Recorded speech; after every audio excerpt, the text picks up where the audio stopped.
Okay, hello everybody. I'd like to welcome everyone to East Dundee's regular board meeting of trustees dated Monday, April 21st, 2025. I have 6:02. Caleb. You take the roll. Trustee Saviano, Here. Trustee Kunze, Present. Trustee Mahoney, Here. Trustee Britton, Here. Trustee Sauter is absent. President Lana. Here. And if you'll rise with me for the pledge. I pledge allegiance to the flag of the United States of America and to the republic for which it stands, one nation, under God, indivisible, with liberty and justice for all. Okay, thank you. And that'll take us to public comment. Is there anybody in the audience who'd like to address the board on an agenda or a non-agenda item? Seeing none, we'll move on.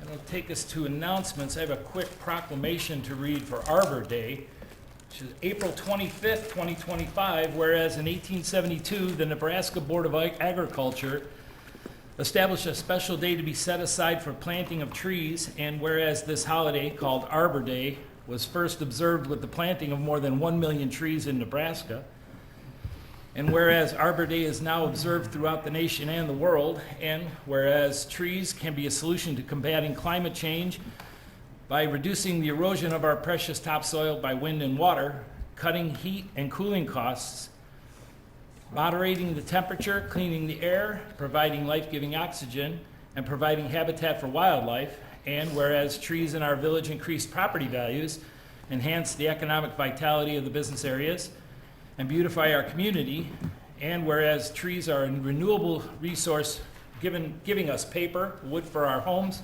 fuel for our fires, and countless other wood products, and whereas trees, wherever they are planted, and are a source of joy and spiritual renewal. Now therefore I, Jeffrey Lynham, President of the Village of East Dundee, do hereby proclaim April 25th, 2025 as Arbor Day in the Village of East Dundee, and I urge all citizens to celebrate Arbor Day and to support efforts to protect our trees and woodlands, and further, I would urge all citizens to plant a tree to gladden the heart and promote the well-being of this and our future generations. Thank you. Okay, now that'll take us to our consent agenda. It's a long one, so if we could have a motion. I will move to approve. May I just read the item letters? Yes, but I would also like to remove item M, M. the last one. Okay, so I will move to approve items A, B, C, D, E, F, G, H, I, J, K, and L. We need to remove G, actually. I thought we said we did not need to remove G. No, we don't need to remove it. We have enough to vote the 3/4 if necessary. Okay. Okay. I will second.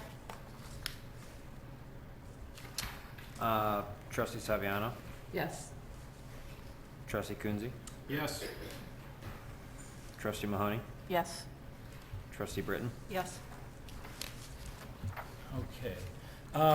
Item M, I just wanted to just point out a couple Do of we have things. to open that up as a Oh, motion for yes, discussion? we have a motion, I'm sorry. Yeah, I'll move to approve a resolution authorizing the procurement of bike and pedestrian plan professional services in the amount not to exceed of $84,923.80 with Civil Tech Engineer. Second. Okay, second, wonderful, thank you. Is there? Okay. Do we have somebody here from Civil Tech? Yes. We do, okay, Melissa Sweeney is here. okay. She's the Director of Transportation Planning Services, and can answer any questions. I'm going to introduce it, or whatever your preference is. Yeah, well, I just wanted to point out to everyone in the event that they didn't, since we have such a long consent agenda, if you didn't happen to get that deep into the woods, the items that we're being asked to spend $85,000 on make no sense to me at all. And I just wanted to point that out to the village. If you read through this stuff, I mean, it's like the ultimate in consulting ease. And I just really would like to read it just for the group. The flexible engagement plan for optimal community outreach, including an open house, a pop-up event, a steering committee, and a walking biking tour. Number 2, inclusion and emphasis on GIS/digital tools for its data collection and analysis stages.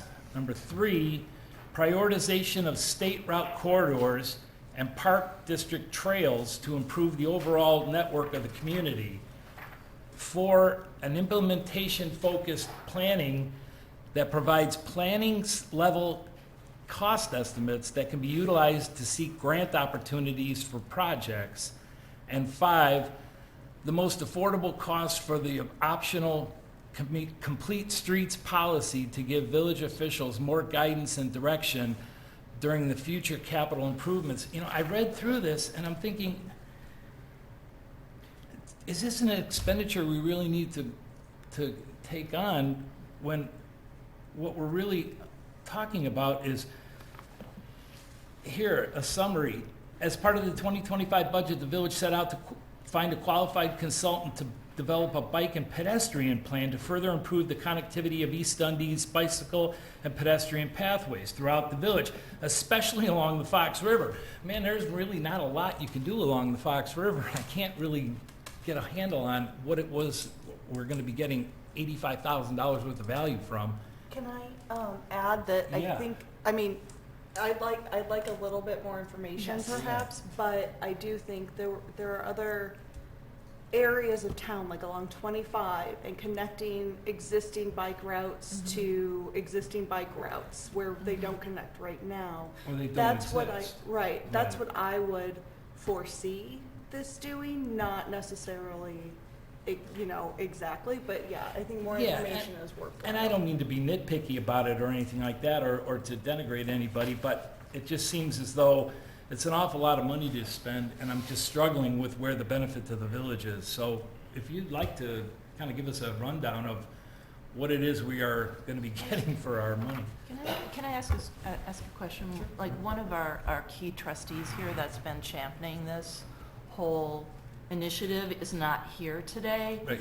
And so I have 2 issues. I have an issue with us, I don't have an issue with us being educated further on this, and more scope. I don't know if he's had a chance to be involved in this, because I know he gets very involved. Is he already involved in this, do we know? Or So been in- he did reach out to me last week and provided some names for community members who are available and interested in helping develop the plan. Right. Who have an intimate knowledge of cycling throughout the region. So I've added those names to the sort of list of people Okay. that we're gonna reach out to, but we're also gonna put out a larger call for volunteers. Okay. Because we need a different variety of perspectives of people who sporadically bike, sporadically walk to places, people Mhm. that walk to places all the time, Yep. so that we can, get the most. The neighborhood dog walkers and all the old people that I meet when I'm walking my dog. Yeah, so, and I will take, I agree with you that it shouldn't have been on a consent agenda necessarily at this dollar level. However, one of our key initiatives for the last 20 years has been to make East Dundee a livable, walkable, bikeable, safe community. We are fortunate to have the bike path coming through, so that brings us opportunities as well as safety challenges. And so I definitely think let's see what they have to say, and then maybe possibly look at continuing this until we can have Andy here and we can have a little bit more in-depth conversation about it with him. Okay. Sorry, Phil. thanks. No, it So, sounds yes. good. I'm happy to invite Lissa Sweeney. As I mentioned, she's with Civil Tech Engineering. I'll invite her to come up and speak to you in just a moment, answer any questions that you may have. And I think you spoke to it very nicely. We received 6 proposals. I'll just kind of go over briefly what's in our memo. We received proposals from 6 firms, very, very qualified firms. We found that the Civil Tech Engineering proposal was exceptional. They took the time to understand the community, at least on a proposal level, did their research, and it came out in their proposal to us. And it really speaks to our want and desire to create a more pedestrian and bicycle-friendly community village-wide, not just along Water Street or along the Fox River Trail. Fox River Trail, of course, is a pedestrian bicycle pathway, but the idea is to connect us with our adjacent communities. We have a desire to, folks like to bike and connect into the outside, into the Cook County area to our east, and certainly perhaps even Elgin to our south and Cartersville to our north, and so on and so forth. So, Melissa, would you mind coming? Melissa, her firm has done a number of studies similar to this with other communities. She mentioned they're currently doing something similar in Elgin. They also did one for the city of St. Charles in recent years. So I'm happy to invite Melissa to come up and answer any questions that you may have. Yeah, sure. We have a few slides that I can kind of talk through some of the scope items in That'd a be little great. bit more detail. And first of all, thank you for the opportunity to come here this evening and talk to you about our proposal and potential project. So here we have kind of the overall process for the bicycle and pedestrian plan that we're proposing.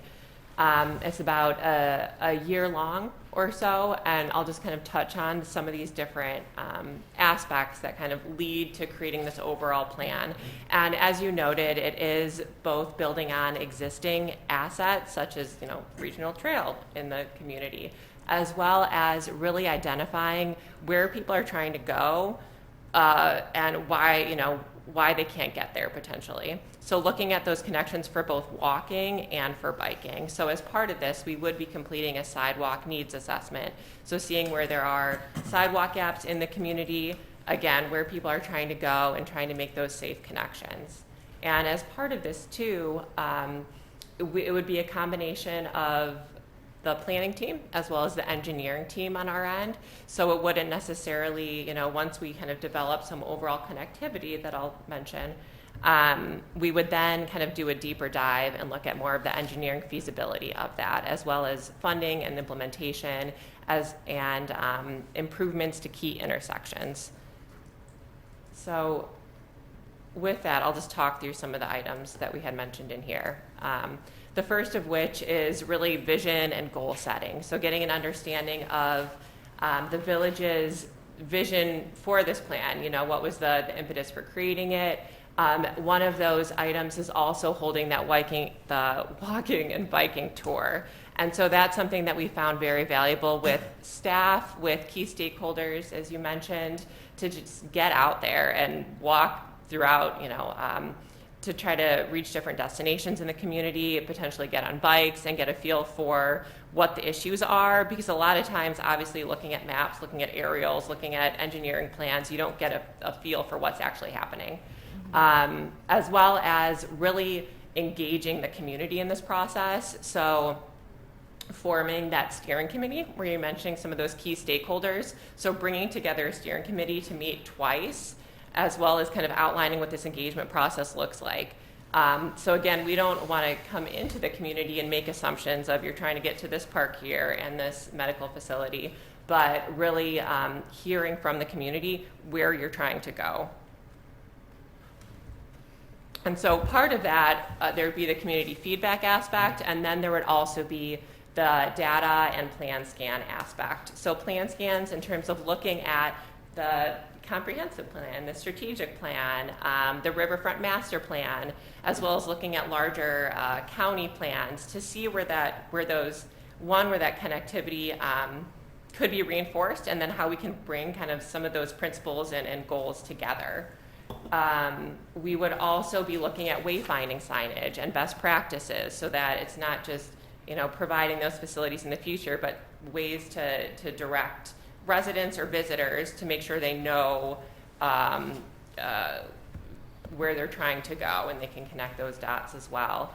Part of that data and plan scan is also really focusing on safety. So at the heart of the plan would be providing safety improvements for community members. And so we would be looking at crash history, for example, over the past 5 years. And you'll see kind of a heat map there of crashes, I think 2019 to 2023. And we would look into bicycle and pedestrian specific crashes, as well as overall crashes, both within the village as well as for the surrounding areas, to again try to zoom in on why those crashes are occurring, and to be able to make some improvements for people walking and biking around those areas. Again, the sidewalk need assessment that I mentioned, so we'd be reviewing where there's gaps, where there's opportunities for connectivity. We would look at other data sets as well, in addition to safety. So everything from, floodplains, if applicable, to the daily traffic along both local and IDOT routes in the area, signalization, and then those kind of regional trails, amongst other data sets.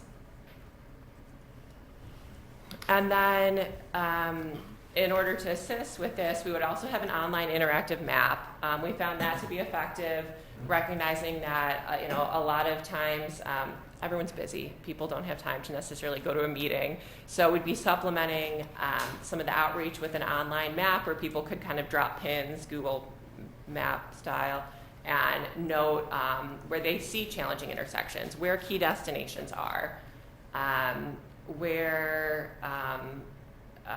they're coming from, where they're trying to go. And so we would supplement that with either a pop-up meeting or virtual meetings. Pop-up meeting is basically just going to where people are. So here's at like a local festival or like a local biking event to talk to community members. Again, recognizing people are busy.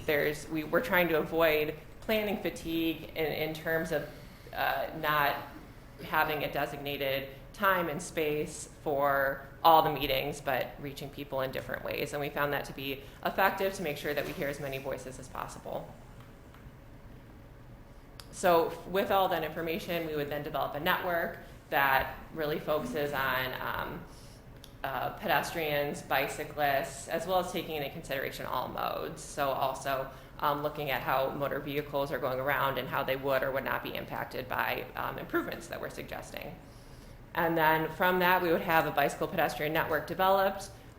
We developed some design recommendations, hone in on some key intersections, and have kind of a toolbox also of those potential improvements. The catalytic locations, this is again those kind of intersection improvements. We focus on a handful of locations that would have the most impact to the community. We would draft a plan. We would talk about this with the steering committee one more time to get feedback on this network, and then we'd present it at an open house. Can I interrupt to ask a question really quickly? On that, if you're focusing on just a handful of specific locations, will we have access to your entire, like all of the information you gather? What I'm thinking is, while certain intersections, certain locations maybe need a higher level of attention, working with the folks at Gardner Place on a regular basis, they have a lot of issues with our aging sidewalks downtown and their ability to cross streets near them and things like that. Like there's no sidewalk on 25, but there's a bus stop. And I'd want to know all of that, not just the little parts and pieces that maybe like a bike path doesn't You connect. want something more comprehensive. I want a comprehensive, and will we receive that comprehensive? Yeah, Okay, that's a great. great, that's a great question. Yeah, so everything, so we would create kind of an existing conditions report where we would put all this information. You could also have you'll have all the GIS files that we create as well. Good. And if there's certain aspects that you're particularly focused in, we could definitely, try to pull those out or make those more accessible as well, or discuss them with you. Thank you. So then this is, I believe, the last kind of scope item that we're talking through, and this is implementation. So again, recognizing that providing just a plan doesn't have as much teeth or a lasting impact, I would say. And so with that, we really focus on implementation. We're familiar with both on the grant writing end as well as providing planning level cost estimates. So really for all the improvements that we recommend, from sidewalks to shared use paths to intersection improvements, we'd provide cost estimates for all of those. We would also prioritize all of the improvements we're suggesting based on criteria that we discuss with the village, with community members. And then we'd also break it down into kind of tier 1, tier 2, tier 3, based on more of the low-hanging fruit versus those that might require grant funding. So we try to provide a very clear path for funding these improvements alongside recommending grant opportunities that align with each of those. And then with that, also kind of integrated throughout this whole process would be developing that complete streets policy. And that is also one, kind of setting a vision for the village in terms of recognizing and prioritizing all modes. It also sets up the village well for potential future funding opportunities, where a lot of times now complete streets are integrated into regional or state grant opportunities, and so you kind of get more points for those depending on the opportunity that you're looking at. So with all of that, we would then get a final plan together, as well as look to discuss that with everyone here. I have a question. Do you help with the grant writing? Mm-hmm. And what's the success rate? Like, it's 85,000 for this, but how much in grants have you helped procure? And like, would it offset the cost? That's a really good question. So I think specifically in here, we just have the grant identification. We do assist with grant writing. So we actually write all the transportation related grants for the city of Chicago. So we've secured over $300 million for the city in the last 3 years. Across all of the municipalities that we've worked with, we've secured over $500 million. So that's something we're happy to also assist with. Primarily what we have here is we're just gearing the plan in a certain direction so that it will be set up really well for all these pots of funding. But I think within this existing scope, it's not writing a grant at the end. So seeking the grant would be on us? Mm-hmm. Okay. Anybody else? Appreciate the explanation. One quick comment. So Trustee Sauter did also ask for the hemp discussion to be on tonight's agenda. And then recognizing that he was out of town on work, I asked him if he wanted to push it so that he could be here for that. And he said no, he wanted to provide his thoughts, but continue to make sure that it pushed forward. Okay. So that's also why we put it on the consent agenda too, because it was a budgeted expense that he's been advocating for several years. But It wasn't on the consent, it was on just the regular agenda items. I mean the bike plan. Oh, the bike plan, okay. Oh, got it, cool, okay. And also, she mentioned this, but it's critically important to have these plans to get grant funding. Yeah. Without it, Forget it. This is why we did the Riverfront Master Plan. This is why we need to do this plan, because without a plan, you don't even get looked at for funding. So it's an investment in the future. I would agree, except I would wonder about the value of this kind of a study as time goes on, and if we're not ready to make a move to put in this kind of plan or implement it right away, the more time that passes, the value of the plan diminishes. And to be honest with you, and I don't mean, like I say, to demean anybody's work or anything, but it just seems that we've got an engineer on staff. As far as village outreach committees and so forth, and community consultation, GIS access, and we're going to be writing the grants to seek the money to do it. I just question the value of $85,000 with what's been presented. So I would urge the board to reconsider this until we are in a better position from a timing standpoint to implement it. If I may add one more point that we discussed too, is with the future development of our riverfront, our ongoing development of our downtown area, Hager Pottery, our community events and all of the events that will be coming to East Dundee this year and in future years.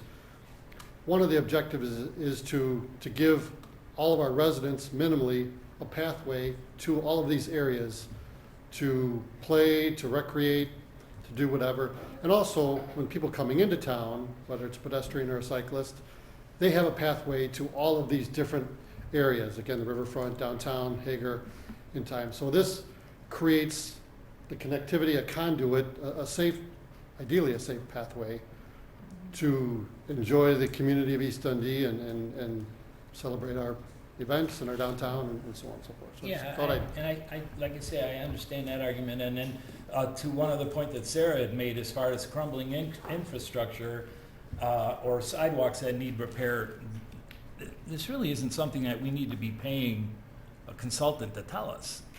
I mean, we have a streets program put into place that covers that. We have Public Works, we have an engineer, we have a building department that I think, given the number of, and miles, if you will, of sidewalk that we have in that village, we're easy enough to handle that ourselves. So, again, I'm not seeing the entire value of this from the dollars and cents that we're talking about putting out for it, so. Again, yeah, yes, we have people on staff. However, we don't have people on staff that specialize in this and have put together plans for other communities and been able to put together plans that are comprehensive enough to be able to secure grants. No. And so, let me finish. Okay. And so, you know, we don't know what we don't know. We've also got a lot of other things on our plate that we're trying to juggle. They have access to the riverfront plan, they have access to the other things. I'd really like to just continue this to the next meeting, for when Andy is here, Okay. and can also, voice Weigh in. his opinion on this, and Good enough. move forward at that time if everybody else.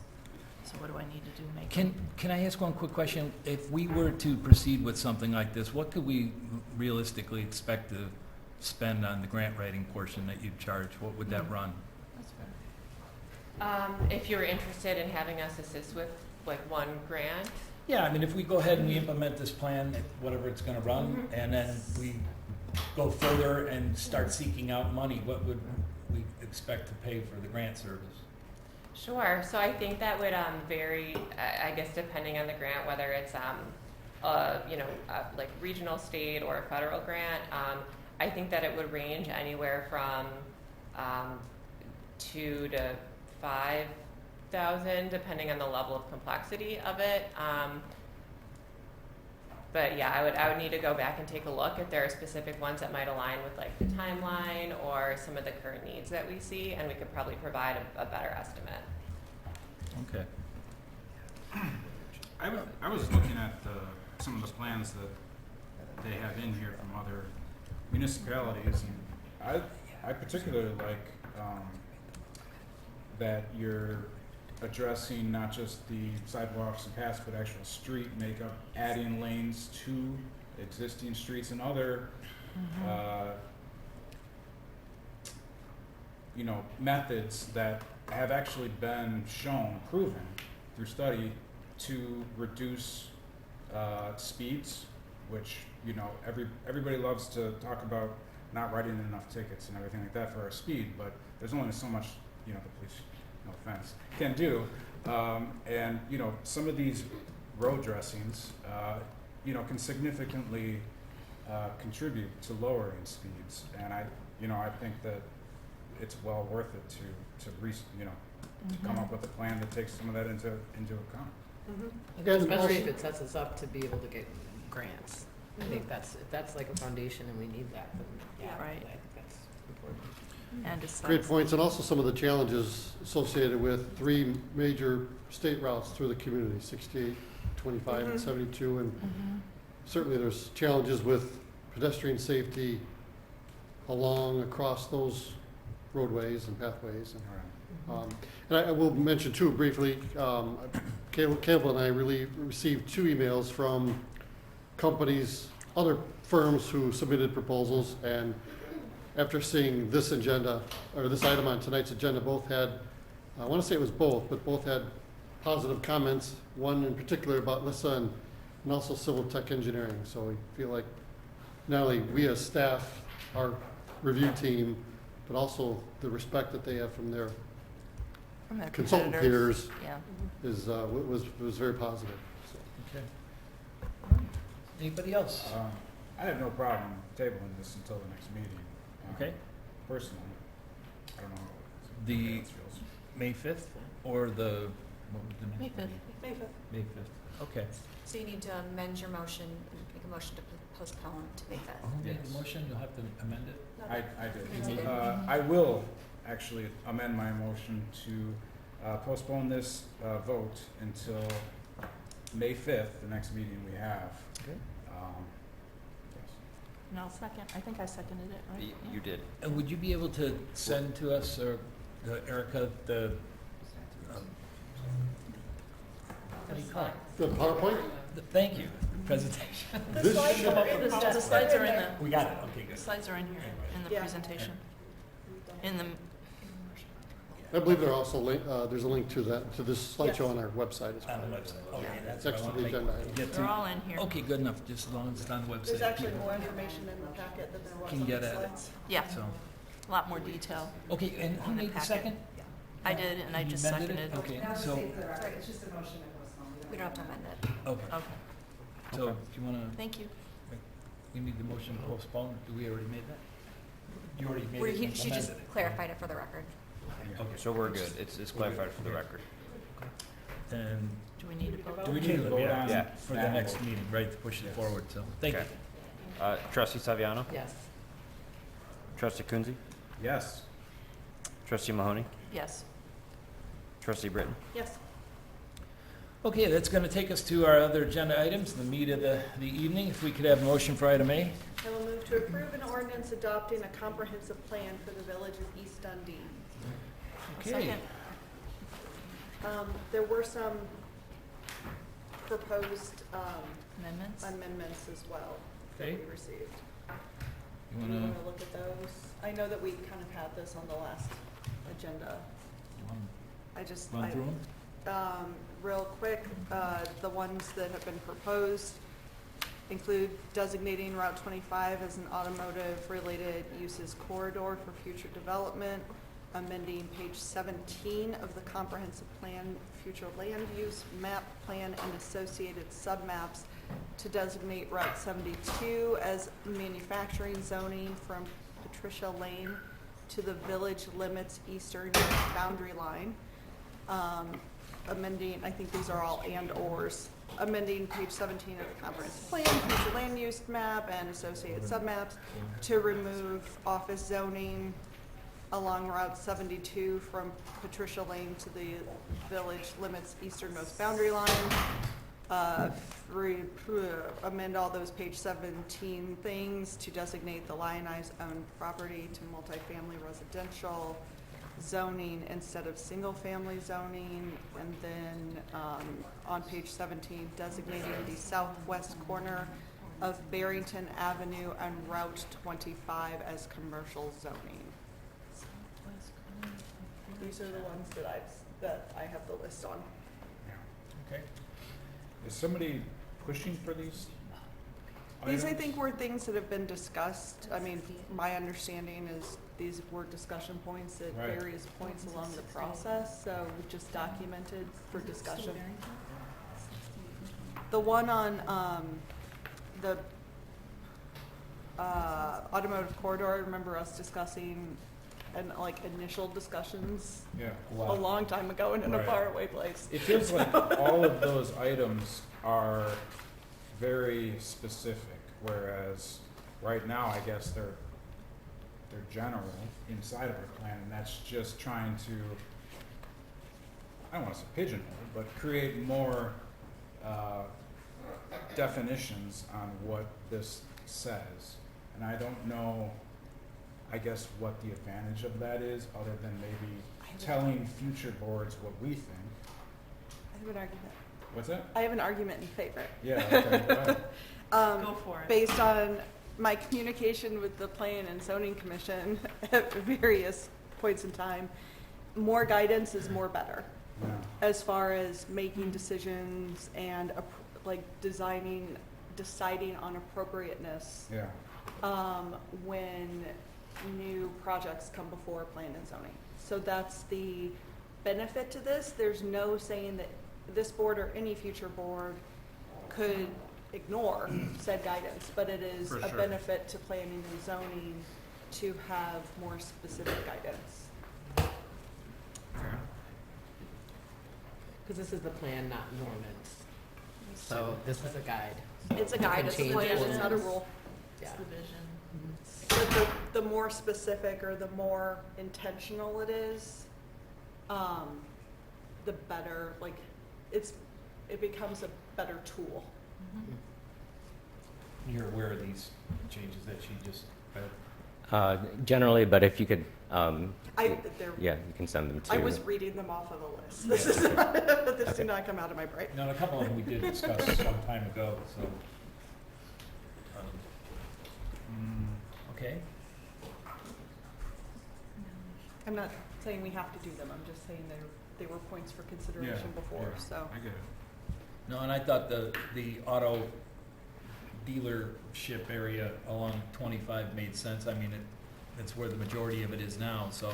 Well, I actually guess my all- question, would that be only, south of, or? 72. Yeah, would that only be south of 72? Or would that There's be? quite a few north I know as there well, are. yeah. Yeah. I don't know if that we want to make more of them. But, but yeah, I guess that's my question. Is it written, on here, it's not written specifically.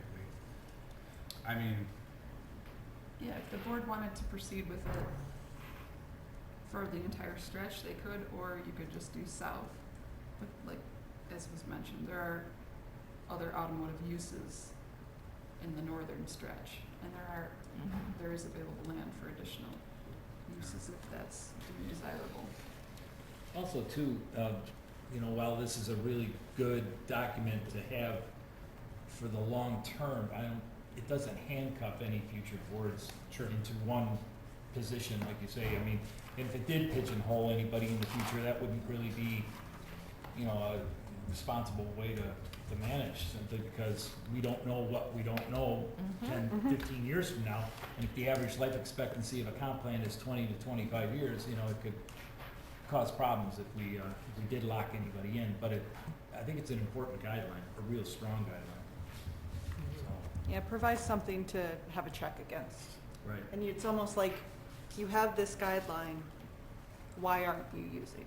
Is there a reason? Right. Is there a purpose? Like, is there some thing? Well, I mean, like an example for the automotive specifically north of 25, there was the dentist office that was a dentist office and a hair salon place that is now a used car facility. Right. So Needs to be having the- enforced before that. okay. Yeah. And so having that, if this business were to leave, what is the direction of do we want to, is it okay if it stays automotive, or do we really want to see something different Yeah. there? Right. And I would argue that a lot of that is residential around it and probably could benefit from something besides automotive. So, I don't know. Yeah. Every time somebody said 25 in automotive, I pictured south of 72. That's not, that Right. it has to be. Right. That's, but even south of 72, I mean, we have the old Walmart building. I wouldn't want to see that become an auto dealership, personally. CarMax or something like that. I mean, Yeah. it's kind of the front door, and I don't know that that's what would be best there personally. And Sands Village obviously is on the other side of the street, which we don't want to change. So, I mean, and then if you say, well, south of Sands Village, but as you go further south, there's what? There's gat guns and there's, you know, there's residential down there.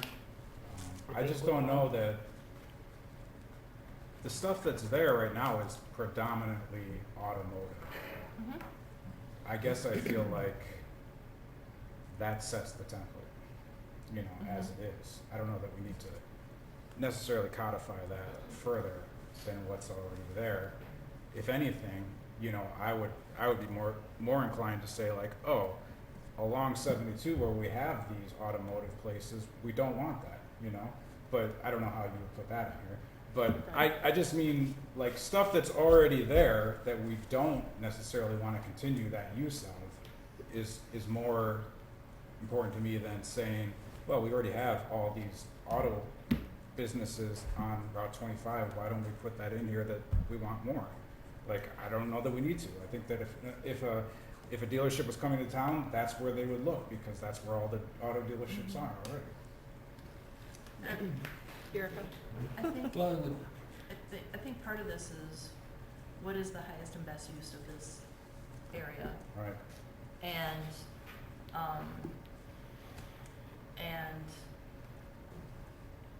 you know, how do you determine that? You know, what's already there around it?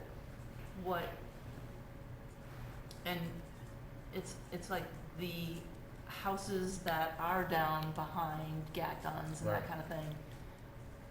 There were car dealers there for a long time before or as those houses were being built and occupied and purchased by the current homeowners. So it's not like a new thing is coming in to along those residents. Mm-hmm. It's something that's already been there and something that change is harder than just redoing the same thing but with different faces and names. So Well, if you'll recall, there was a proposal for a used car dealership to go in at Seven Hills Healthcare building right there, which Yeah. made no sense to us then. right. If that were, something like that were to come Well, in. that's exactly what I was trying to Proposed. say. Like It on makes 72, sense. I'd like to say we don't really want Or on auto. 25. No, I mean No, on on 72. 72. 72. Oh, right, yeah. Like Not we Right. don't having- really want, like we have those there, but we don't really want them there. Right, We can't kick them out, but we could True say enough, but in the future when new places come, we'd rather they not be. on 72. Yeah, Mhm. exactly. Yeah, it makes sense So, on 25. I don't know yeah. that if we'd say, well, on Route 25 we want those, is that the same as saying we don't want them somewhere else? I think from the perspective of the plan, it strengthens the village's argument going forward to deny those uses Yeah. along 25, or I'm sorry, along 72, if Right. there is a prioritized and designated Yeah. place for them elsewhere in town. So that is the only reason Yeah. that this is Okay, sort of on the table. I can see that. And that's usually where your zoning comes in. And then, as I said at the last meeting, last month, was after this becomes adopted, your comprehensive plan, usually the first steps is to update your zoning code to make sure it's consistent. And then in your zoning code, that's where you can say like, we would like auto car dealerships in B1 or B2 or whatever districts you want. That way, over time, they know where they can go. And if there's any that are currently there and you want them to phase out over time, then that can happen depending on what's the underlying zoning. So And the zoning, that coding is what gives the top plan a little more teeth. correct, that's the legally bounding part of your kind of policies is your zoning. So do we just leave it as designated, commercial, and then rely on the zoning changes to Get more specific in the to zoning. specify? Those ones that you read in were legitimate. I thought they should be included in the comp plan because they make sense now. They'll make sense 10 years from now, I would hope. All 5 of them, you're saying? Well, I think some of them were and/ors. I mean, but that is the process. If any of these amendments make it into the comp plan, then the zoning will follow. If not, then the zoning will stay the way it is. well, there's no harm including it in the comp plan if we don't end up changing zoning, correct? I mean, it would just, I don't want to say it'll be disregarded, but it won't really have as much impact if it ever came up. I mean, I think the goal goal here is to get clear staff direction on what the board wants, so that when we start the process of updating the zoning code, we're not sort of doing something that Chasing our tail. is not desired. So, in walking through the amendments, number one, designate Route 25 as this kind of a standalone option. The other ones get into the Route 70, some more of the Route 72. So, you know, ticking them off, designate Route 25 as an automotive-related uses corridor for future development. Are we in line with that? Yeah, I think it would be helpful if we take them one at a time and say Yeah. yes or no. Yeah. Exactly. I just wanted to read them all in. I'm sorry. Yes. I didn't intend that for was it to be exactly- like one giant discussion. No. It's perfect. So, just straw poll, is everybody aligned with that? I'm fine with that suggestion, so that we Number can, one. when we do the zoning, focus on that. They can Yeah, all, include 'em like, in. when the zoning changes, there can be more specificity as the exactly where, what, and how. If it's north, south, whatever. Scott? I guess I would say, personally, I don't necessarily like number 5. Choose. The one Oh, wait, about- let's go with number We're one. starting with number one. You're Oh, skipping are we? ahead. Let's go in order. Number one. Sorry. Okay, number 1, designate Route 25 as an automotive-related use corridor. Okay. Yeah. I guess I don't necessarily dislike it. Okay. I don't know. Yeah, I like it better than 72. Yes. Yeah, All right, let's say yes. Second one? so, The second one is future land use, oh yeah. Designate Route 72 as manufacturing zoning from Patricia Lane to the village limits easternmost boundary line. And as part of that connected, like, I feel like 2 and 3 kind Me of too. smushed together. yeah. Because it would remove office zoning along 72 from Patricia Lane to the easternmost boundary. We're just talking Which- north of 72, correct? On the north side? Well, that's the only part that's in the village limits. Well, but I mean, we do have annexed in some, all the way to Right. Beverly, and as time goes on, hopefully that annexation will continue west. So I actually don't Is mind it- the idea of office space out there. I don't I know. don't either. And that, isn't that part of what's in the Rock is Road it area? Flody and Palumbo Rock Road? Yeah. there's medical building. Yep, there's some office use out there. Can it be both manufacturing and office? Is that? In your zoning, when you have your permitted and special uses list, in Mhm. terms of what you like Yeah. or want to accept, you can list office. And you can even specify specific offices if you want to Okay. be more specific. Because you may not want medical office, but you might want an office ancillary to an industrial. Right. Real estate office. Correct. Or this, Yeah. that, or the other. Yeah, and you can be specific about that. Or, you know, offices being more adjacent or aligned on 72 where the manufacturing is behind and north of that. Do you have a feel, Erica? Is there? I think that sounds completely reasonable, just, yes on 2 and no on 3. Mm-hmm. Yep. Okay. 4 is designating the Lionize owned property to multifamily residential instead of single family. I mean, as far as the comp plan goes, it's residential or it's just residential. Oh, no, I see, there's a difference. Yeah, so this would allow for townhomes. Single family attached? Is that townhome? So there's single family detached, single family attached, and multifamily are 3 separate designations on this map. Oh, gotcha. So, Where is that on the map? Where's the line lines on the map? Behind DC Cobb's. Oh, I know what you're talking about. I'm like thinking of somebody else. Okay. Yeah. And And surrounding that area is all single family though. Yes.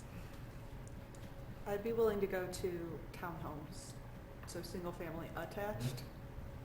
Yeah, Not, I think like, I that's- wouldn't necessarily want multifamily there, Big apartments. big apartments. Right, I think it's a good use for it, considering the surroundings. Okay, got it. And then 4 is, oh wait, That was four. the That was last 4. one, is Finances. Barrington Avenue, basically 68 and 25. So this one has no recommendation from staff. It's a tricky parcel. It was purchased by somebody who would like to convert it to commercial from residential, but it is currently a rental home. Mhm. But it's also right adjacent to other rental homes. I It's mean, also residential, Single family, yeah. single family, Correct. Yeah, it's that are residential. owner occupied. With that lot 2 access is really gonna be an issue. I think that Yeah. since it's on 2 Illinois roads, that access, curb cuts, whatever is gonna be necessary to make that accessible is gonna be out of our hands. So, you know, I know there was talk years ago of changing the ordinance, or not the ordinance, I'm sorry, the zoning, for that property. Joe, you probably remember that. And it died on the vine. I actually thought it was already zoned commercial, and apparently it's not. But the Wait. owner has approached us on I this. think the access is a huge issue, because right now, all of the residences, like 3 or 4 residences, you have to go on the frontage road to There get is, and into it. that's, You yeah, can't get to it off No, 25 and- because it's not safe. right. I and mean, that- at Barrington, because it's not safe. On the south of, along 25, on the west side of 25, that frontage road really isn't meant for commercial traffic, if you will. Right, Access no, to that. I So agree. it complicates Yeah. things further, so, So we're saying that it should be residential? Mhm. It should stay It should stay residential, which is what's in the comp plan. yeah, well, Correct. yeah. Yes. It's not in it, That's- it's in the amendment, but in the Well, I original one think it was. Yeah, I Got it, think yeah. currently So- it is zoned commercial, and the comp plan is suggesting like its surrounding area, it go residential. And I think the comp plan's correct, it should be residential, it's a house. It's a house, not a business, It's a house. so, yeah. Yeah, I mean, I guess I'm open to whatever. If this guy has a plan, I'm open to it. I'd want to see it though, Absolutely. and then make a decision based on that, not put it in this plan that it's going to be commercial. As one property, do we need to call it out in the comp plan? Agreed. Exactly. I Probably think it not. should be zoned residential Yeah, and, agreed. Which Deal it with that one. currently is, so. So don't do the amendment, keep it as the. Correct. stated. yes. All right. Okay. So then, if we're going to add these amendments, then does this still have to come back for final vote again, or? No, we'll adopt it as amended. There was one other, So it's number 1, number 2, number 4. But number 4 is the caveat of single family What's that? attached, not multifamily. 3 was to remove Single family office attached. zoning from on 72 Northeast. Which, So not as the amendment is written. right, not as written, but Yeah. as with single family touch. The other thing is the proposed growth, that was the other thing that really stuck out to me in the comp plan when we were looking at it the last time. Do you happen to have that Yeah, I can- pop up? Just the proposed, like there were 3 scenarios provided for the proposed growth, and it seemed like a lot. It seemed like 10%. Which scenario, the biggest? Any one or of the them, middle one? any of them. Oh, I think Like- that, I don't know that proposed is the correct term really though, is it? Like, it's not a proposal to, Well, it's more of It's- an analysis. It's I growth think. planning, and I mean, there are options, so yeah, I Potential. would suggest proposed is not an incorrect word, it provides 3 different scenario options. Yeah. So the scenario options are these right here, Mhm. from left to right. Scenario A was your low growth, where you only really grew by 200 new residents. Scenario B was moderate growth, where you almost double your population, but that really assumes that you can redevelop a lot more property than you really have. And then when we talked to the steering committee for this group, or for the comprehensive plan, we realized that that's not really feasible. And then that same conversation with scenario C, which is your high growth, which is basically multiplies your current population by 1.5. So in both A and B, or B and C scenarios, we realized that both of those were just not feasible, just because you don't really have much room to grow residentially. So that's why the preferred land use plan was closer to A with a little bit of B, and that's why, or that resulted in this. This is the preferred land use plan, where the only real new residential growth you have is just south of Higgins Road, Illinois Route 72. But even that may take a while to develop, or may not develop at all. Right. So that growth scenario that you see down here, where you grow, your current population grows by about 40%. It all really depends on this area right here, just south of 72. And if none of that grows, then you're really the only really growth you really have is probably the Hager property, any vacant properties you have in existing neighborhoods, doing infill there.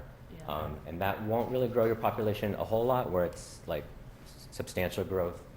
Your substantial growth will come from this property, and whether or not that grows at all, or if it's piecemeal over time. And even by the time, if a developer does look at this and proposes something, you may want to amend your comp plan again. Yeah. Just because your priorities change as a community. Yeah. A lot of things can change between Okay. now I just wanted to put that out there because it's been on my mind for a month now. So That's good to talk No, about. so the two major properties for residential growth would be Hager and Lion Eyes, if that were to open up. Is that what, is that fair? I think so, in the Dundee, yeah. Right. yes. Okay. I had to say it out loud, sorry. No, it's not. It's good to get it out there. Shout it, Sorry. shout it from the rooftops.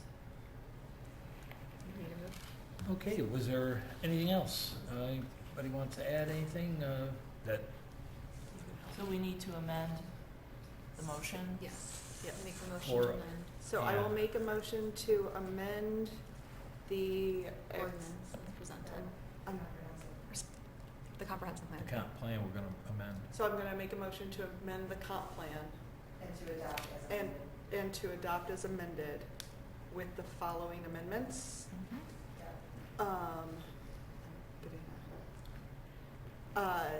Designating Route 25 as an automotive related uses corridor for future development, and or amending page 17 of the comprehensive plan, future land use map plan and associated submaps to designate Route 72 as manufacturing zoning from Patricia Lane to the village limits easternmost boundary line, and or amend page 17 of the comprehensive plan, future land use map plan and associated submaps to designate the Lion Eyes owned property to single-family attached residential zoning instead of single-family zoning.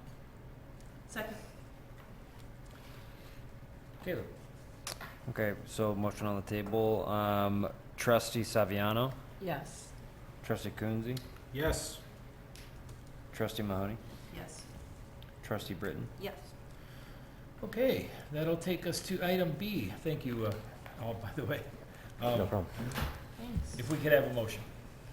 Thank you. I will move to approve resolution accepting guidelines for the East Dundee Historic District.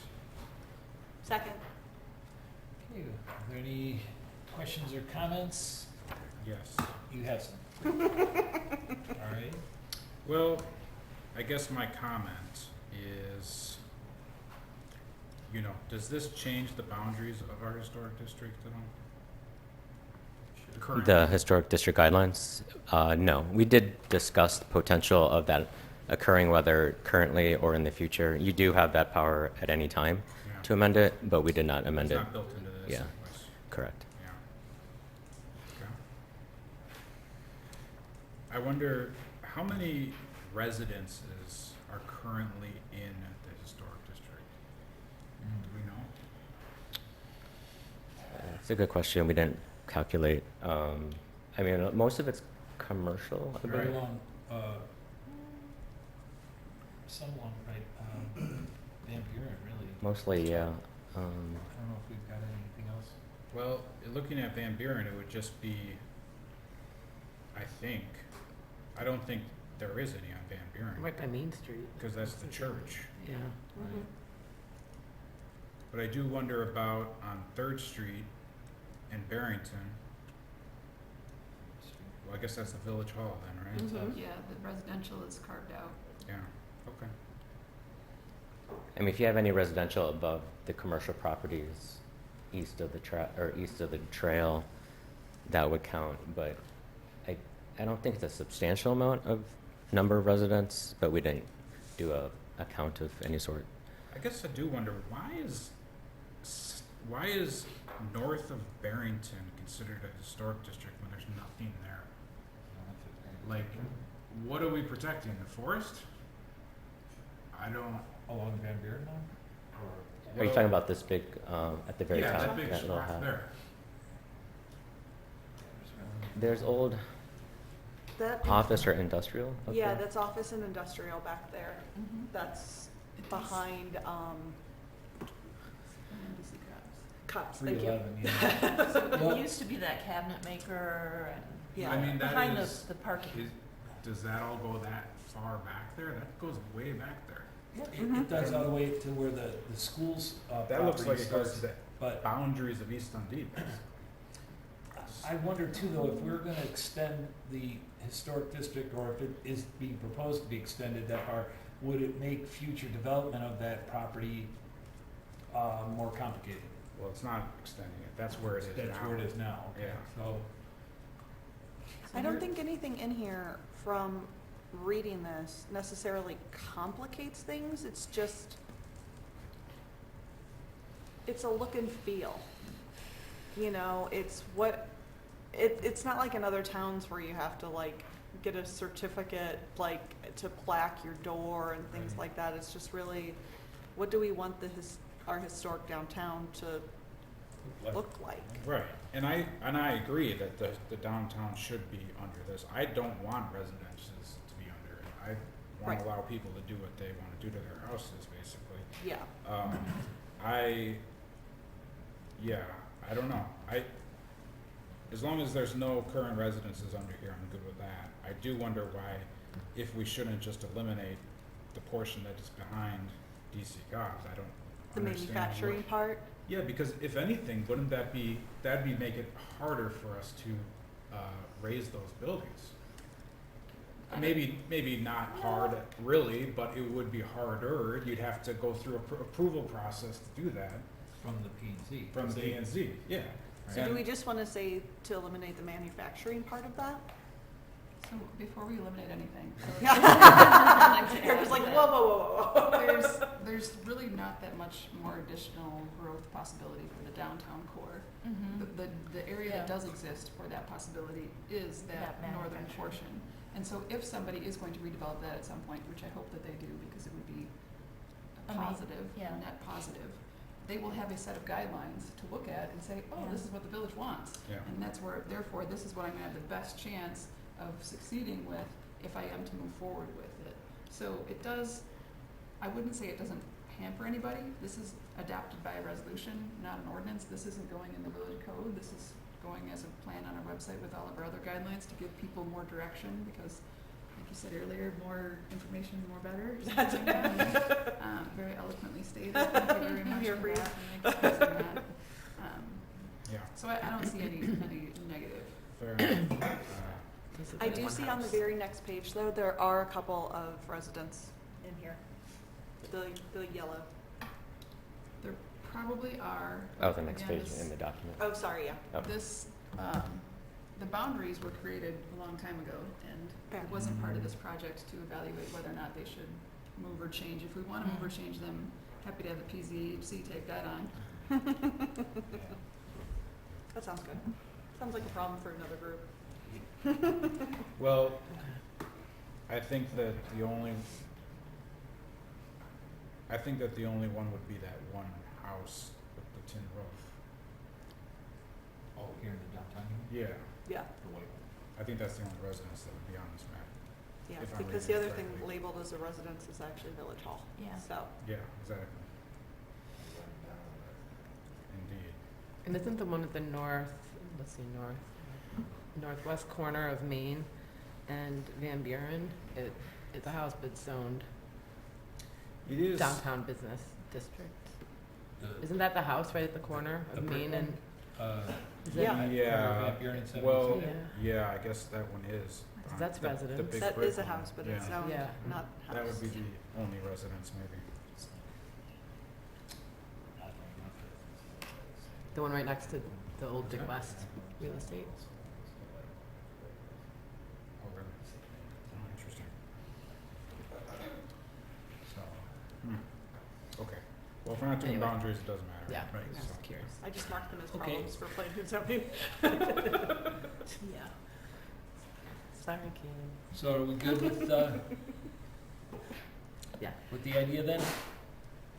I am, yeah. Any other further questions, comments? Nope. Okay, So a motion to approve resolution accepting guidelines for the East Dundee Historic District. Trustee Saviano, Yes. trustee Coonsey, Yes. trustee Mahoney, Yes. trustee Britton. Yes, okay. Then that'll take us to item C, if we could have a motion.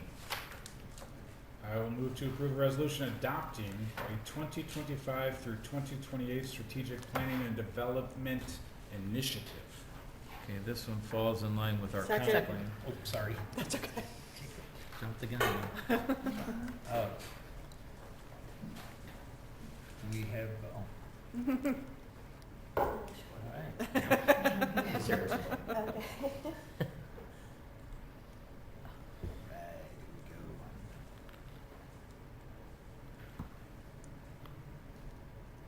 Okay, I can barely see. How do I You make want me to turn the light down? Yes, please. You want to do slideshow? Yes. So that's one more down. Two more to the left. Where? Right about that, right about Next to review. Left. Oh, There you go. Okay. Somebody to. Okay, sorry about that. So NIU was not able to be here to present the plan, so I am here on their behalf. So bear with me. So the strategic plan was adopted, was presented to the board for consideration to begin in December of 2023, and we started the process officially January 2024, and it completed in March of this year. The purpose of the plan, part of the plan was to develop where NIU conducted an environmental scan. They also gathered stakeholder input and held a collaborative leadership workshop, which all of you participated in. The strategic plan provides a clear framework to help guide the village's priorities and initiatives through 2028, so it starts this year. The strategic plan was developed in tandem with the comprehensive plan, which we just talked about, to ensure alignment across community goals.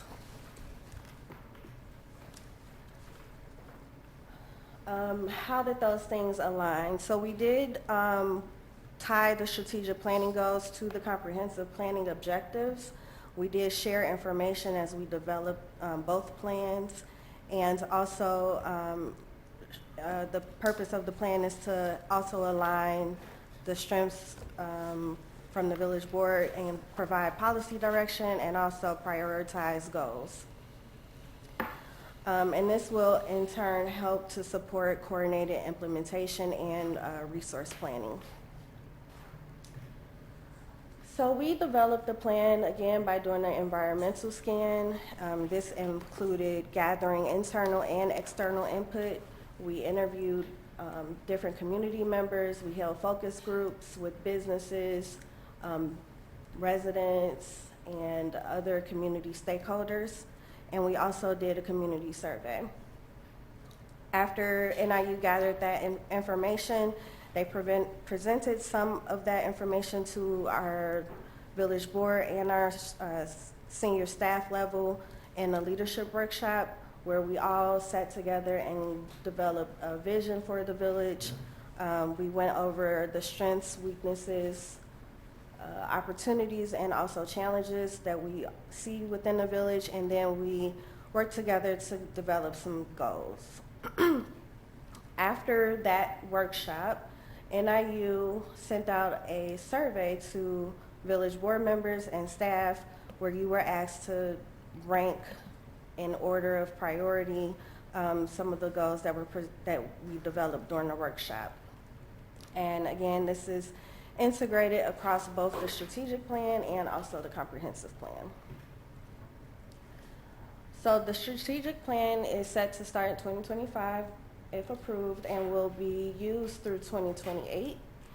And the 3 strategic areas that we developed or that we kind of lumped each of the goals into are connectivity, recreation, and beautification. That's 1.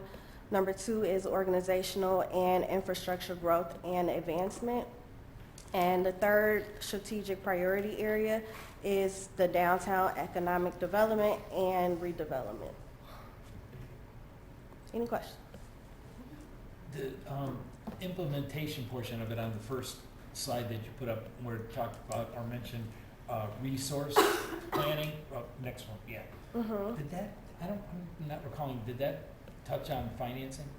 No. So as we go through and develop our village budget annually, I always try to include the strategic planning goals as we go through them. But you know, it's difficult to obtain any budgeting type of information as we're talking high level. And yeah, for something so far down the road, it's something so possible. Right. Okay, I'll make sure. Okay, so the first strategic priority area is connectivity, recreation, and beautification. They define that as long-term planning and investment in recreational assets, such as the riverfront, to continue to be a draw for residents, potential businesses, and help increase tourism. The opportunity also exists to improve connectivity in the village by connecting walking paths and adding additional green space for community events and leisure. Based on our workshop, we developed 4 related strategic goals that fall under this priority area. Those are develop a plan to maximize riverfront utilization for recreation and events. This is something that was very high on the priority list, and that includes the addition of park and green space and connecting paths such as the biking path, etc. And also to utilize the depot for more community events and to also consider additional parking. The second area is to focus on the development and beautification of village entryways, especially along Route 72, and that includes using art installations in the process. They also mentioned revitalizing Main Street by burying utility lines in the downtown area and also making other infrastructure updates to draw more business and tourists to East Dundee. Another goal is to create a comprehensive walking, biking, and pedestrian plan, which we talked about earlier tonight, and that is to help connect Route 72 to River Street, and also potentially rerouting traffic patterns to reduce or eliminate high volume truck travel, especially in the downtown area. Any questions? Quick one, it'd be for Joe. You know, when we buried lines earlier, what was it, maybe 5-7 years ago, I'm wondering if those lines, can we still use that conduit to continue burying existing lines, or are we gonna have to break ground to do any further work? Well, that was comment only, and I don't know if they built in any. Wasn't AT&T as well? So that was their high power line. right, okay.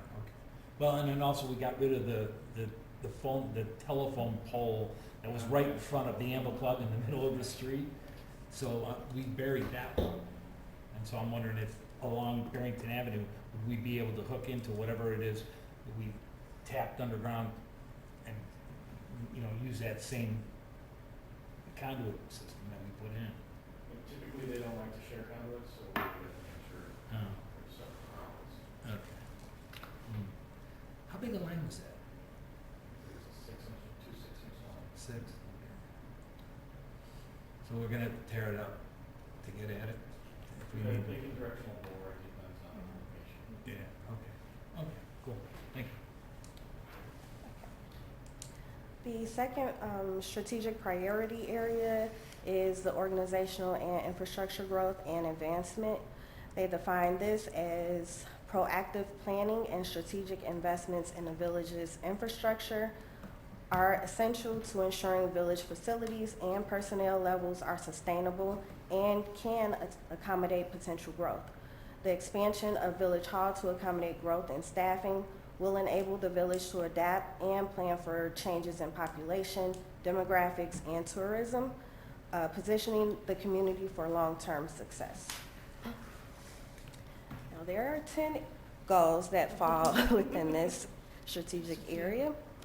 And the first two kind of go hand in hand, which is the development of the lead service line plan and also the replacement of the lead service lines. The third area is to continue to improve the village's bond rating, which is something that we've been working on since I started here. The next is to purchase or hire a consultant to work on our GIS system. I kind of missed that word. But we are in process of doing that now. The next is to ensure the police pension fund is fully funded. We also plan to explore regional collaborations with surrounding communities to share equipment and personnel. And this is to provide economies of scale, increase efficiency, and provide improved service delivery. Next is to focus on recruitment and retention of village staff, update the village's emergency operations plan.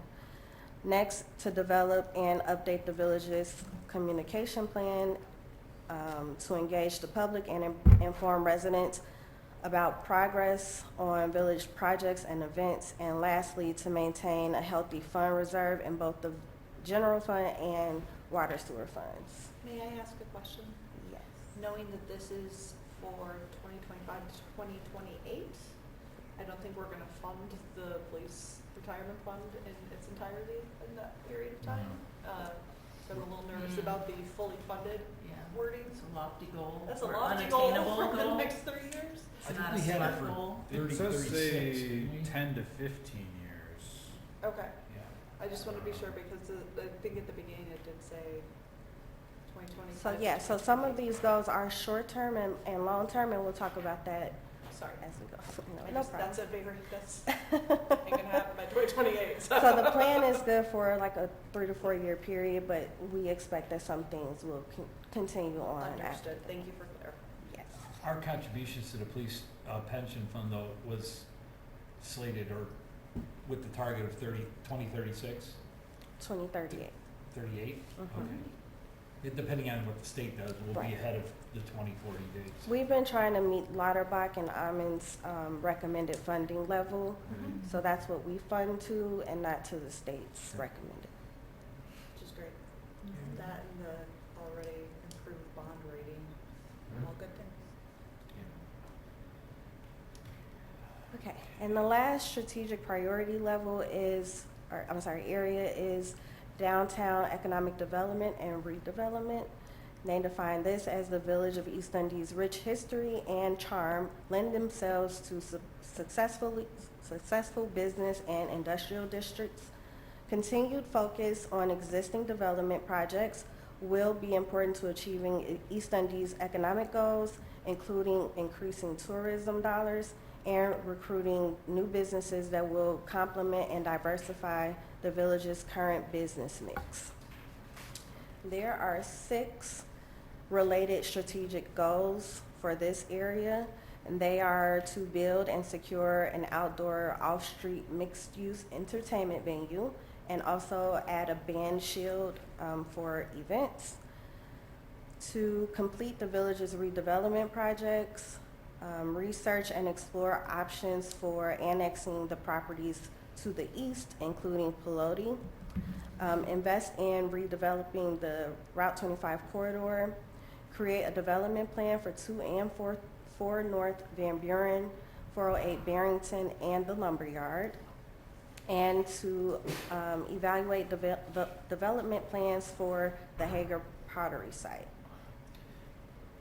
As far as the investing in the redevelopment of 25, have we considered the extension of the BDD that we have in place now? Have we talked about that? I mean, because that's one of the tools we have to finance that redevelopment. So I know though that it's been in place for, at least probably close to 15 years. So I think it's, what is it, a 20-year life? I think it has less than 10 years left on it. Yeah, I would think. So, I mean, we can, and if the village were to choose to extend, we don't have to get the permission of all the other governmental entities or units the way we would with a TIF, do we? Because that's kind of internal. So I don't know if We would not need to, but okay. it would, you know, it's less common to extend those than it is other economic development strategies. Okay, just curious. Okay. So after our workshop, the village board and senior level staff members were presented with a survey, and we were all asked and tasked with ranking those goals that I previously presented by level of high, medium, and low. And the goal that had the lowest score was considered to be the highest priority. So I'll go over the top 3 short-term and the top 4 long-term strategic goals. The other goals ranking are in the packet. Okay, so the top 3 high priority short-term goals was the development of the Hager Pottery site, replacing the lead service lines, and also the development of the village's communication plan. The top 4, and the short-term goals are 1 to 3 years. That's how long they anticipate staff being able to implement and complete those goals. The high priority long-term goals are anywhere between 4 and 8 years, and there are 4 of those. Also includes the lead service line plan and replacement, also ensuring that the police pension fund is fully funded, improving the village's bond rating, and also the development of those projects that we talked about, Hager, the barn, Van Buren. Yes. Any questions?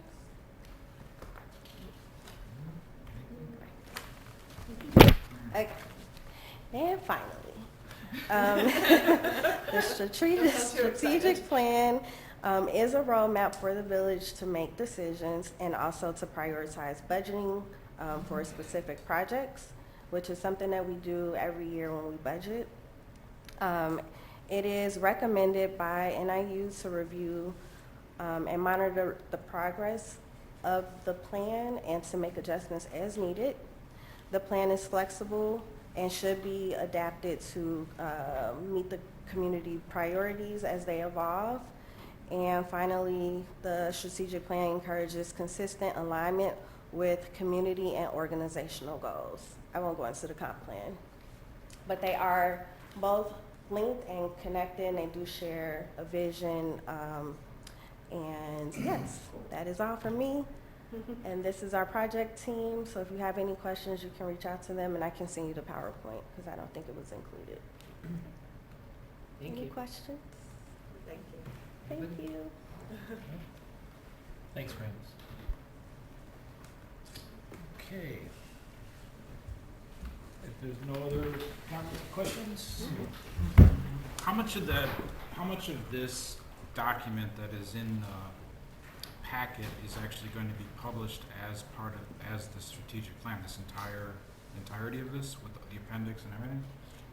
That is the full plan. Yeah, okay. We can make adjustments. We don't have to include the appendices if Yeah, I was just curious, that's fine. Okay.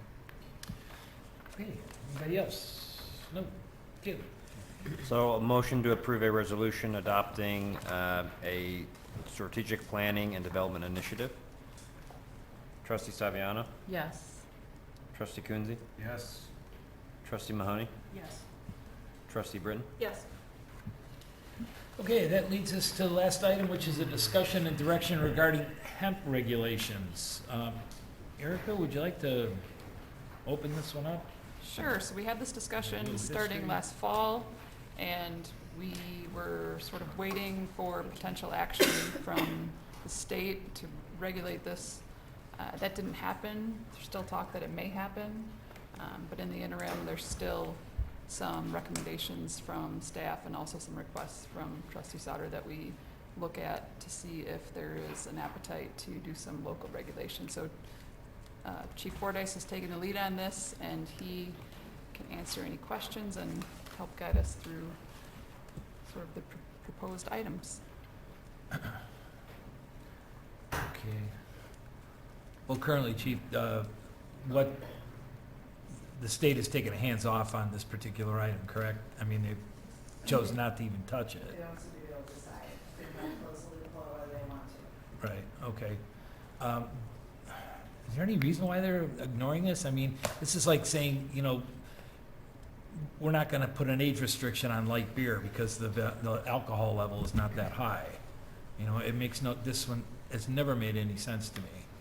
So, but we as a, I mean, obviously as a home rules town, we can say what we will allow to be sold in our town and what we won't.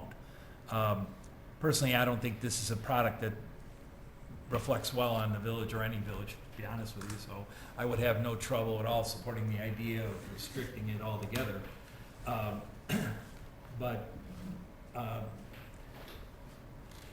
it just, it complicates your job and your staff because now we've got to police it, you know. And when we talk about, I don't really know if there are any benefits necessarily to talk about with this stuff. So that's why I think, you know, rather than complicate things with regulations and so forth that we have to constantly monitor, it'd be easier just to 86 it all together. So that's where I stand. Has there been any further problems with any other locations that are selling this other than the one we had? Just the one. Just the one? Okay. So, I'll open it up to the board. Any other questions or concerns? Chief, was there something you were gonna say on it?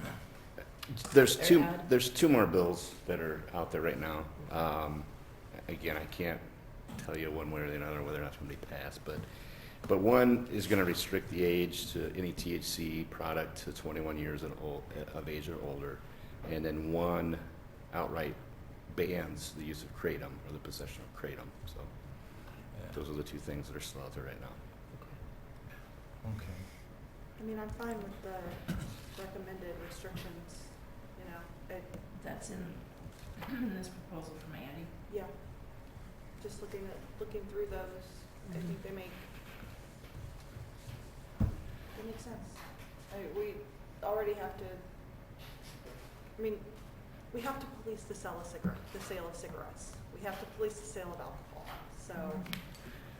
Other municipalities are restricting this to 21 years of age and over, and Yeah. that would be my recommendation. And right now, we're at Absolutely. 18? Is that what? We're at nothing. We're At at nothing. We're Oh. going from 0 to something. Yes, And that's got it. I support 21. Yeah, I 21 support and the 21. packaging, like the don't target kids, stuff like that. Do they have licensing or just, it's just the age restriction? There's Just the age nothing. restriction. They have to be on. No, I mean the other municipalities. Oh, okay. Yeah, I was just curious. Some municipalities have taken a stance on some of the packaging, like making it very clear that it has to, the packaging has to say 21 and over, for Mhm. example. And then some of the packaging, you could argue targets kids, for Right. example. It's sold as to look like Skittles, for example. Right. And it's, Yeah. you know, which is a public safety issue. So that packaging restriction, if a municipality were to put that in place, would that be on the back of the retailer or on the manufacturer?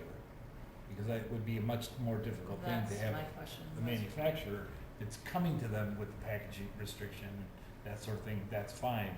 But if then we're gonna rely on the other way to have the retailer affix some sort of warning or whatever, that becomes a different I issue. mean, you have a choice as a retailer on what product you sell. Mhm. So you can always choose not to sell the product that is targeting children. You can choose to sell a True. different version of the product. And you It can doesn't choose have to to be the label it. Skittles version. You could And you can choose, choose yeah. to add the label to Sticker. it, Yes. required locally if it's not already on there. Yeah. Just To your like they point, would Trustee put a Britton, Uh-huh. the smoke shop that is on Main Street, just downtown, he specifically said that. He won't even market products that Right, are tailored towards children. So, right. And it's easy enough to purchase. As a retailer of any product, you can choose what Mhm. specifically you purchase. It's the way, if I can add, the way to regulate that too, if the village will to want to regulate that at the retail level would probably be through a business license. Yeah. Well, and that's an interesting point, because, you know, I've done a little digging, and the whole notion of the business license when it comes to, you know, not the impact, but the teeth that a municipality has regarding that is vague. And so, you know, I mean, if we put on a business license restriction or expectation that you're not gonna be selling this stuff to kids, that kind of thing, or tie it to that, I'm just wondering if it's gonna have the same effect. You can do a belt and suspenders, you could have the Yeah. ordinance passed that requires speed limits and restrictions, and then also make it part of the business license requirements. Okay. And then, of course, if we did an age restriction, we would then put them on the same protocol that we would have with regard to alcohol and tobacco. Tobacco, exactly. Yeah. That would be at a minimum we need to do with this stuff. So, we can't dictate, though, the packaging and the allure it provides or poses to, It's dicey unless you do it through a business license. well, but I mean, so it would be, we would necessarily then be restricting what manufacturers or what product or brands that they would be allowed to carry, in other words. Right. When you said the business license, when we grant the business license, we can put stipulations on it, you mean? Sorry. The So other thing what- I would question would be who gets to dictate what is and what isn't alluring to an underage individual? That's the issue I was getting at. Yeah. Yeah. I So, mean, are these establishments currently considered special use permit establishments, or are they just under general use? General. So would it be possible to start there, maybe, and just put in any of these businesses that sell these products under special use? and that's an interesting point, because it would probably be easier to enforce the rules that we want to have by pulling that special use permit, and it would have a whole lot more effect than, Going forward, yes, Yeah. the problem is the retailers that are selling it now. Right. Mm. well, why wouldn't they be subject to whatever restrictions we put in Because it's today? zoning regulations, so Right. if they were permitted to do it before we changed the zoning code, then there's. They're grandfathered in. Zoning, why Yeah. would zoning be involved here? We're talking about. Any special pro- use is Because that's zoning. what special use is, it's So zoning. the special use is a zoning thing. Yeah. Well, okay, if we put it in under But we zoning. can do a regulation and then they have to follow the Right. regulation of Correct. 21 and Yes. over. Right. So we can Yes. go that route and not worry Yes. about the zoning. Then it's uniform and over there. Right.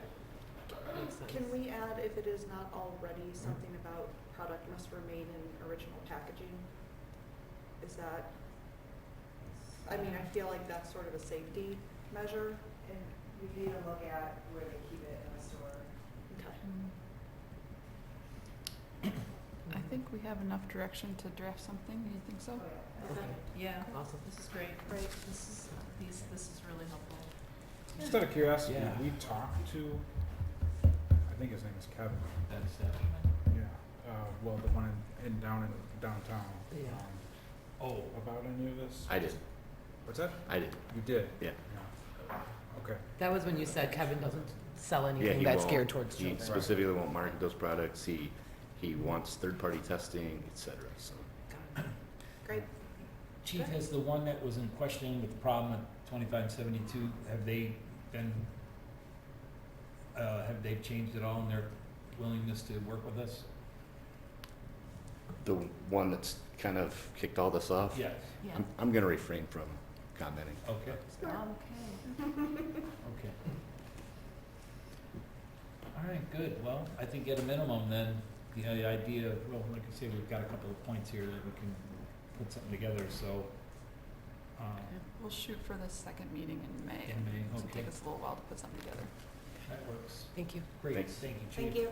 Thanks, Kelly. Okay, well, that will take us to reports. Trish, want to start out? Yeah, no report. No report. Scott?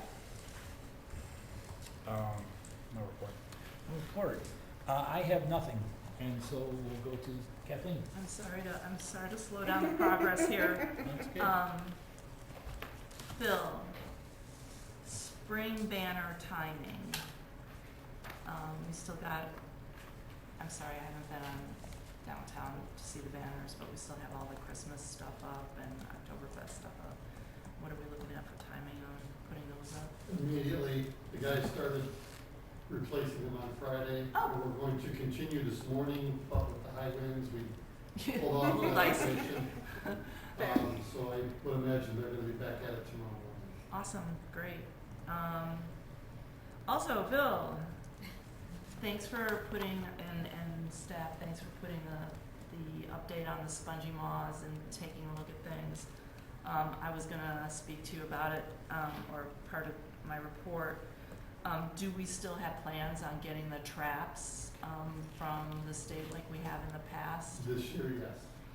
And I'm hoping we are kind of comparing apples to oranges from year to year because the traps have changed.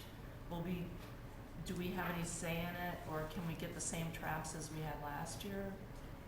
Because some are more attractive than I others. can request the trap that they provided to us. They provided all the traps so far. Yeah. I can request the same style Okay. that we did in 2024. Right, okay, perfect. And then, as far as strategically laying them out in the village, I know some of them were in new places, and I'm hoping what we could do is try and track, at least to put half of the traps that we get in where we had the highest counts last year, so we can see how that changes from year to year. And then the other half in new locations or similar to what you had done in the past. Thank you. And I wanted to thank Catherine and anybody else that was involved in the update on the new vendors for the events. Mhm. It's very exciting to see that we've got a whole lot of new vendors and expansion of vendors.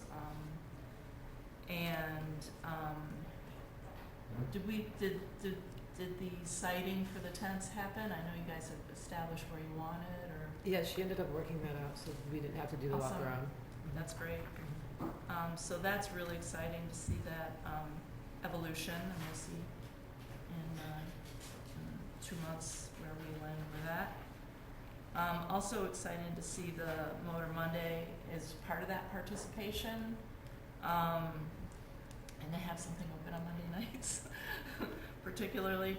So, and do those participants have a good understanding that they can't be on the street? They need to be, either on the sidewalk or, and I really don't wanna have people going into and out of the, brick and mortar portion of their business, cause then that starts getting into, edging into the open carry. Do we have a good plan from them on where they're planning on citing their stands? For Motor Mondays. For Motor Monday specifically? As far as the sidewalk service, Yeah. yes, I believe that she's spoke to all of the potential vendors for that, those events, and they have charted a course of how to combat. Okay. All right, awesome. Then, the food trucks are back at Max Motors, the Elote, and Gat Guns El Tarasco, and I'm hoping we now have licenses, food truck licenses on file for these two. So staff did reach out to both of those, and we are working with them to get them into compliance. All right. Currently not in compliance. Okay. And then, Rabine Road, I just saw your email, thank you for sending that to Scott Crane and the guy that brought up the issue with the public safety and the buses and the school, backing up on that. And thanks for all your hard work on meeting with all of the different agencies that are kind of involved with keeping that safe. That's all I have. Sarah? Phil, the lights on River Street, are they all lit now? Because some of them on the trees were off for a bit. The tree lighting? Yeah. I'll find out. Okay. In fact, I'll take a look at it in the meeting. Okay. Sounds good. Yeah, some of them, sorry. And then, I think Chris, probably, we have random flag situation going on in our historic district downtown. We have brand new guidelines and things like that. I just want to make sure that any rules about flag usage and what types of flags are good and bad and all that are being applied. We've had some complaints in the last week or two. I'll So, work with Chris on that. thank you. So, Okay, that's it, okay. We'll go to staff, we'll start with Village Attorney. Just a reminder that on May 8th, we invite you all to our biennial seminar. It's a half-day seminar. We're talking about local municipal issues here around the Chicagoland area. All of staff and all the trustees are invited, so we hope you all can join us. I know we have a lot of RSVPs so far for you guys, but not all of Chris. you. Thank you. No, Joe? Kelly? Chief? Louisiana Wells and Jordan LaBelle both graduated the academy this Friday. congratulations to them. Good job. That's it? Phil? No. No? Grants? We are in the middle of our audit, so just in case you get any, fraud risk assessment questions from our auditors, that's what that's from. And that's it. Okay, great. And Erica? I just wanted to give a big thank you to all the staff who Yes. worked for over a year on the comp plan Yes. and the Yes. strategic plan.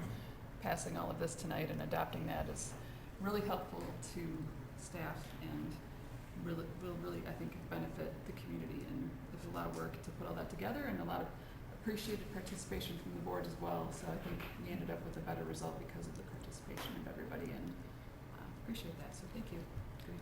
Well, it got wrapped up tonight. Yeah. Yeah. It's been a long time, actually. We've been working on it. It does. So, okay, that'll conclude us. Are we going to do executive session? Very brief executive Briefly, session. okay, so Very we will brief. adjourn into executive session. Which, Under C21 discussion minutes. Discussion of minutes, so I Scott, you wanna will go? move to close to the public and media in the provisions of the Illinois Opens Meeting Act 5 ILCS 120/2 for C21 discussion of minutes, and we will be adjourning out of public or executive session and not returning to public. Great. Okay, well, I'd like to thank everybody for attending tonight. Do we need Oh, a I'm sorry. vote? We need a We vote. need to vote on the, Trustee Saviano? Yes. sorry. Trustee Coonsey?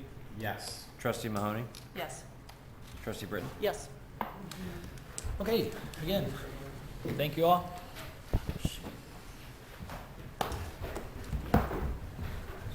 Quarter to 8. Not too bad, really. Executive session minutes? I'm not even leaving. I'm gonna stay right here. 30 seconds. All right. Perfect.